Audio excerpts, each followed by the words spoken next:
My lifetime, all 48 years of it, has been filled with music. My mother sang, my father played the piano, and my family was part of a church music program for as long as I can remember. No day went by without song. When I was 6 years old and my sister was 4, our parents searched out piano teachers for us. We lived in a suburb of New Orleans, but every Saturday our dad drove us to a not-so-nice section of downtown New Orleans, where he had heard of an older man from Mexico who was known for being an outstanding piano teacher.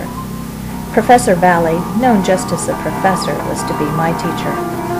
The Professor played jazz music and classical music, and his favorite and mine was boogie woogie. He never insisted on memorization, much to my relief.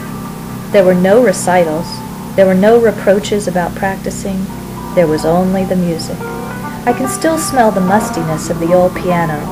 I can hear the tap-tap-tapping of his small baton at the top of the piano beating to the music while I played. I can see his short, stubby fingers, gnarled with time, flying over the keys as he showed me how to play a particular passage of music. And his smile, that's what I played for, his quiet nod and smile, approving and proud. One pivotal day in the spring of 1975, at the age of 12, I entered a talent show. Much to my dismay, this VFW talent show required that the music had to be memorized. The Professor and I chose The Entertainer as my piece. I practiced and practiced, concentrating on memorizing, and the day arrived sunny and warm. I still recall the starchy stiffness of the sleeves of my dress and the crazy somersaults in the pit of my stomach. My name was called. I slowly approached the piano bench and tentatively sat down. My hands trembled as I lifted them to the familiar keys, and then I played. On what would be the third page of the song, my mind completely blanked.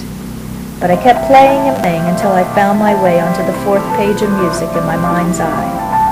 When the judge handed me the second-place trophy and shook my hand, her eyes twinkled and she leaned down and whispered in my ear, "I've never heard The Entertainer play quite like that before." I wanted to whisper back, "And you never will again," but I was still shaking from the near disaster.